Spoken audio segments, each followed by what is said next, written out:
Hello and welcome. Has the European economy reached the bottom of its downward spiral, or is there worse to come? Countries from across the continent, from Germany to Greece, are taking tough measures to slash public spending in the face of the global financial crisis. But how effective will these be, and what could be the political and social fallout? The British Prime Minister David Cameron has warned of decades of pain in his country, and sweeping cuts were announced by the government in its budget on Tuesday. This follows the announcement of austerity measures across Europe seeking to shrink the salaries of public employees, raise retirement ages and cut pensions and social services. Angered by these moves, European labour unions are planning to take to the streets, saying the measures will add more burden to the poor. On June the 24th, French trade unions will hold a nationwide strike to protest against the raising of the retirement age. On June the 25th, Italy's top trade union will strike over salary freezes and cuts to local government. And on June the 30th, Greek tourism employees will demonstrate against their government's plans for reform. So today we ask, how will the new wave of austerity affect Europeans in the long run, and will Europe's actions hurt or help the global economic recovery? Remember, you can take part in the conversation by calling into the show. Just send an SMS or an email as well, and we can take your phone calls too.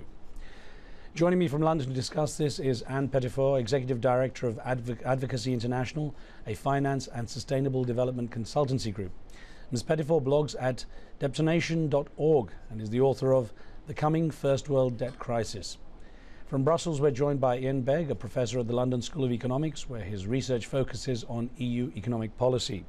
And here with me in the studio is Dr. Charles Kupchan, a senior fellow for Europe Studies at the Council on Foreign Relations.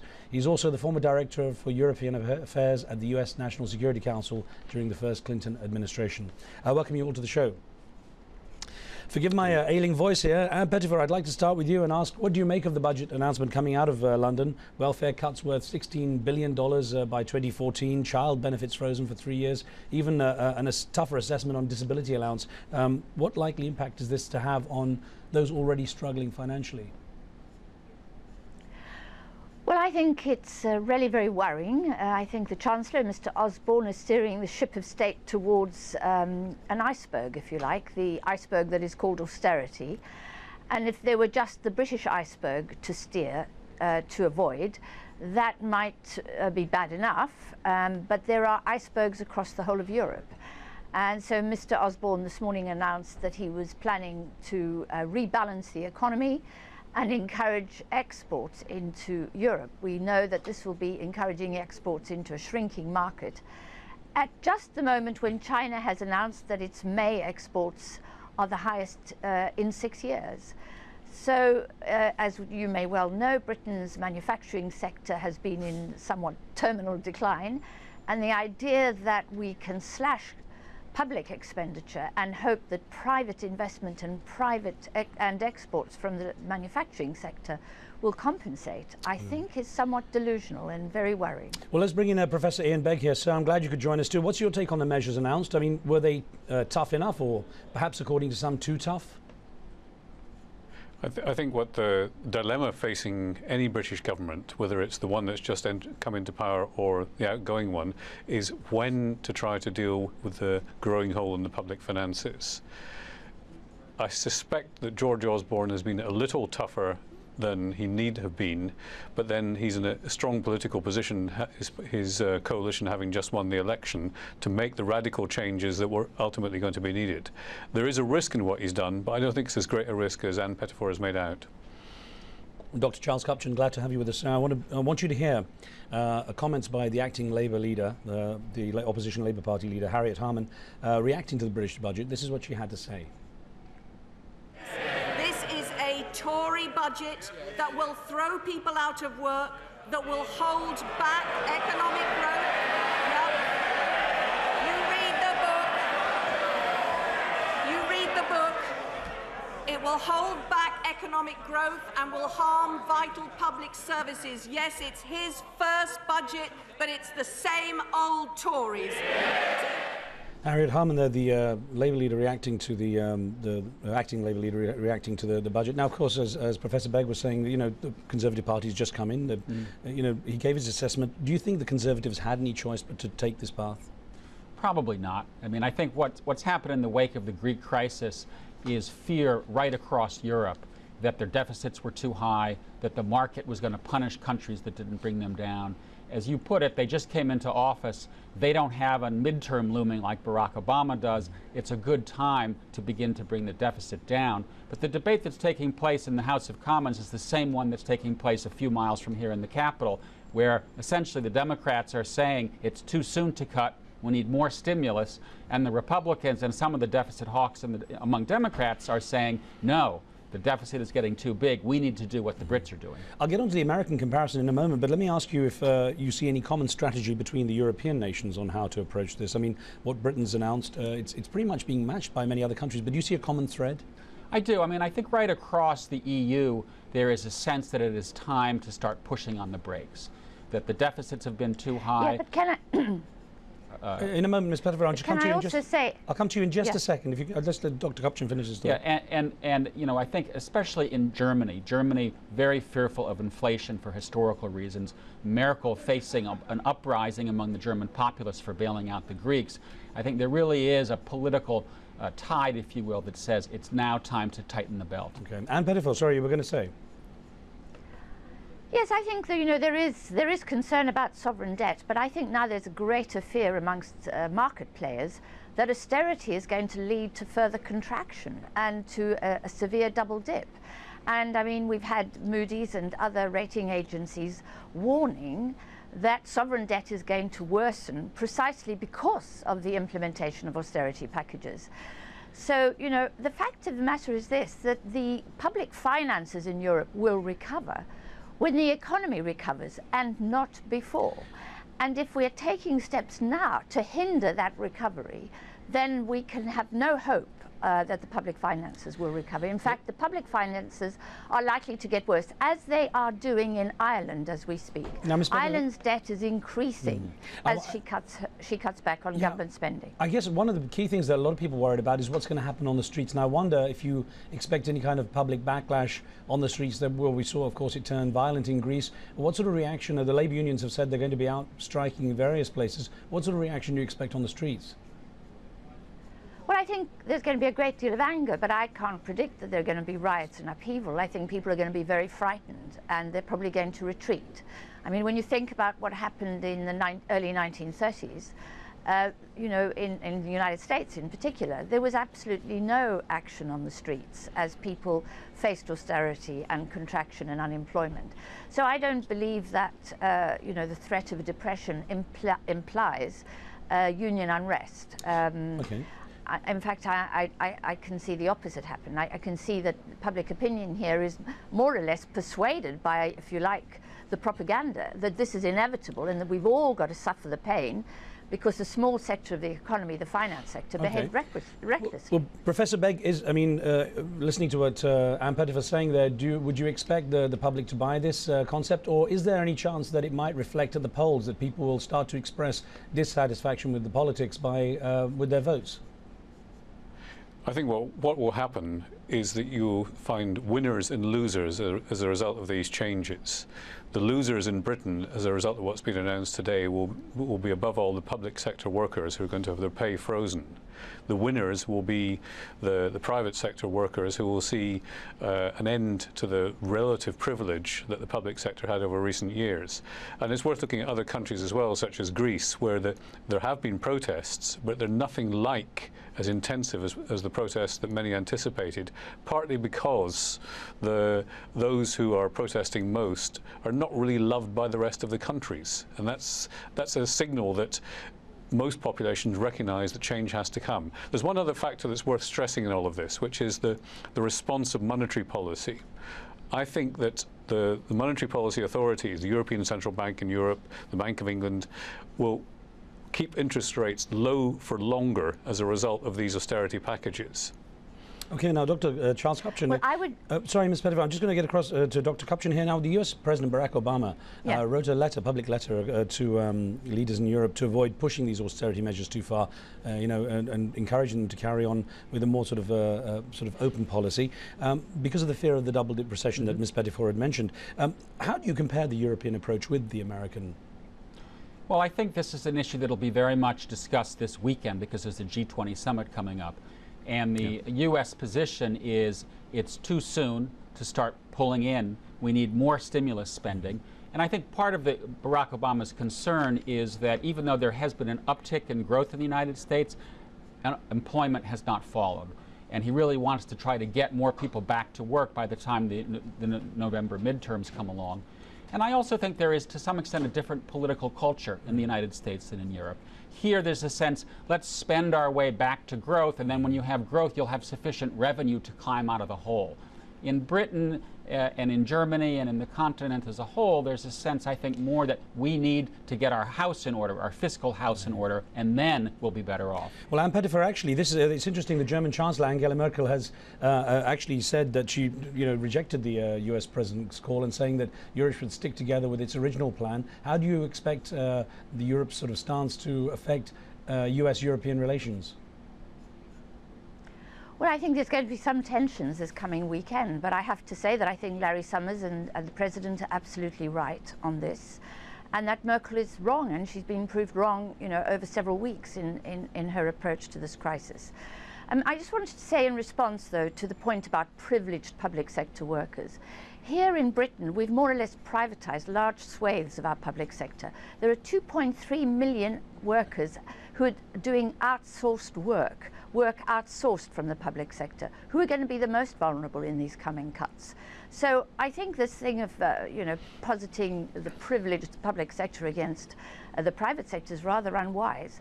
We have falling employment in this country. Unemployment is not rising as rapidly, thanks, by the way, to the fiscal stimulus of the previous government, which was a mean and, if you like, timid fiscal stimulus. But last week, the results of that showed that public spending, that public borrowing had fallen over the last year, tax receipts had risen, and that generally things were beginning to look up. So we have the evidence of what a fiscal stimulus can do, and the contortions and distortions that economists and the Treasury had to embark on in order to, if you like, contradict the evidence this last week was quite extraordinary. Now, I have to take a short break here, but we get more on Europe's financial woes in a moment when we return, so don't go away.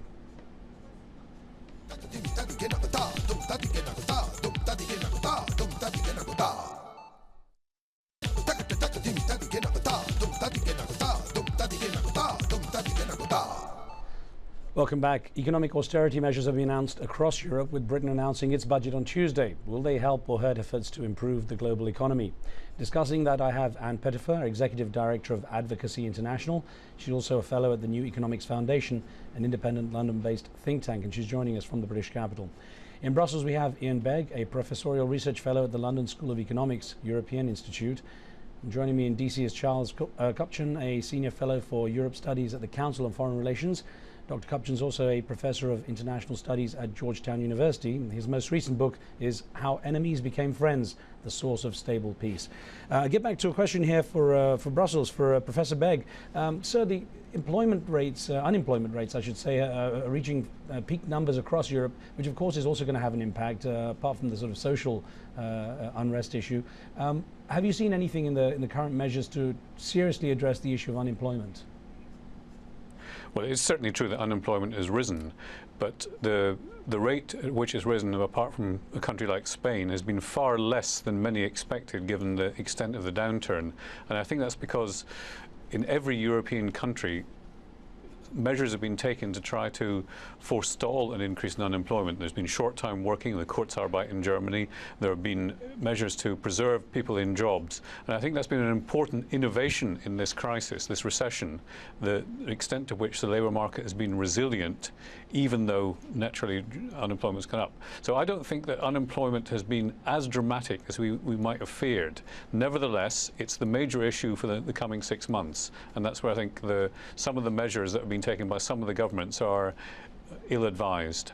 Dr. Kupchan, an SMS we just received from Cairo, where Gaurav Lavinia has written in saying, couldn't a possible solution be a free market agreement amongst the G20 countries for goods and services? Well, the G20 is trying to deal mainly with the fiscal issue right now. The trade agenda, that was the Doha round of the global trade negotiations, I think for now is probably dead in the water. Partly because, as we're just saying on this show, unemployment, a sense of difficult times doesn't make governments want to go out and say, okay, let's open our borders, because that does at times lead to economic dislocation. And another issue that I think it's important here when it comes to unemployment is what's going to be the impact on Europe, qua the EU. And you know, I think Europe is in as big a crisis right now as it's ever been, a sort of renationalization of political life. Germans aren't talking much about Europe anymore, they're talking about Germany. And when the belt gets tight, I think that's going to make countries even more inward looking. And I think one big question is, whither the European Union? Well, Ann Pettifer, I have a question here that came in by email from our Facebook page, if I may put this to you. It says, let's hope these austerity measures don't launch a wave of nationalist movements across Europe. If they do you think the EU will exist 5 years from now? What danger is there that immigrants will take the blame, Ms. Pettifer? Well, I think it's really interesting. If we look back at history, we look at the United States post the financial crisis of 1929, they elected Roosevelt in '33, and he adopted Keynesian policies and stimulated demand and used fiscal stimulus very openly and very successfully until 1937, when he was ill-advised to withdraw some of that, but then reinstated it. In Europe, we went in the opposite direction. So what you got in the United States was, if you like, a progressive leader and a turnaround from the crisis. What you got in Europe was the growth of fascism. And I am really concerned that these policies, which will be perceived as inflicting punishment on the innocents for a crisis that was not cooked in the public sector, but was cooked in a very small part of the private sector, the finance sector, that the people of Europe are going to be punished for that, and they're not going to be happy. And it doesn't surprise me at all that they're inward looking, which is why I think politicians are acting so irresponsibly by exacerbating that anxiety and fear that is now spreading across Europe, of unemployment, of insecurity and instability. Now, Professor Begg, you know, the second part of that question is quite interesting, asking whether the EU would still be around after 5 years, assuming there, you know, if there are any problems with the nationalism taking place. Let me get your take on what's happening in terms of how long this might go on. I mean, the idea that we're seeing fractures in the strength of the euro, we're seeing a stronger sort of inward-looking Europe, each country looking a bit more inwardly. Have we seen the worst to come, or is there still a lot longer to go? I think we're over the immediate crisis, and I think also that we're being a bit pessimistic about what Europe can do about it. I'm sitting in a studio in Brussels, which is a couple of hundred yards from the European Council headquarters, where the new European Council President Van Rompuy is working away day and night on trying to devise new means for governing the euro area. And I think many in Brussels see this as an opportunity to strengthen European cooperation rather than to diminish it. And let's recall that when there was a crisis 6 weeks ago that made it look as though Greece was falling off the cliff, the Europeans rallied round and put together the rescue package. That shows the strength of commitment to keeping Europe going. So no, there's no chance that in 5 years there'll be a disintegration of Europe. Okay.